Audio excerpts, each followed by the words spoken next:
We were expecting some fireworks. We got a bit of a damp squib. So what about demonetization?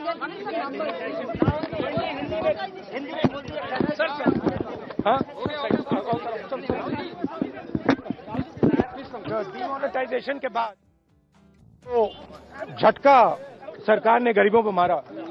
Expectation थी कि किसानों के लिए, गरीब लोगों के लिए, युवाओं के लिए, बेरोजगार लोगों के लिए कुछ किया जाए, मगर कोई क्लियर विजन नहीं दिख रहा है।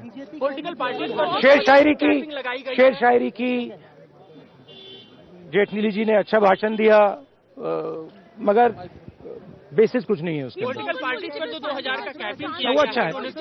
देखिए, जो भी पॉलिटिकल फंडिंग को साफ करने के लिए स्टेप्स लिए जाएंगे, हम उनको सपोर्ट करेंगे। सर, टैक्स रिजम्पशन 2.5 से 5 लाख के बीच में भैया छूट दी गई है।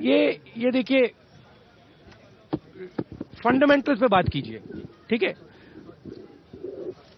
फाइनेंस मिनिस्टर का काम होता है कि ब्रॉड रास्ता दिखाएं।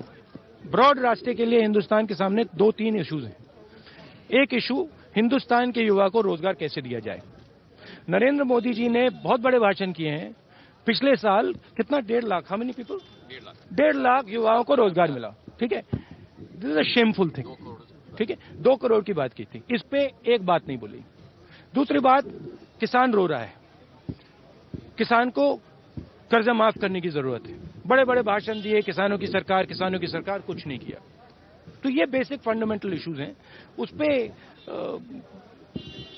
कोई गहरी चीज नहीं बोली। चुनाव के ठीक पहले जिस तरह से बजट को पेश किया गया है, वो तो देखिए भैया, वो चाहते थे कि बजट से इम्पैक्ट लगे, कुछ लगा, इम्पैक्ट तो नहीं लगा मुझे।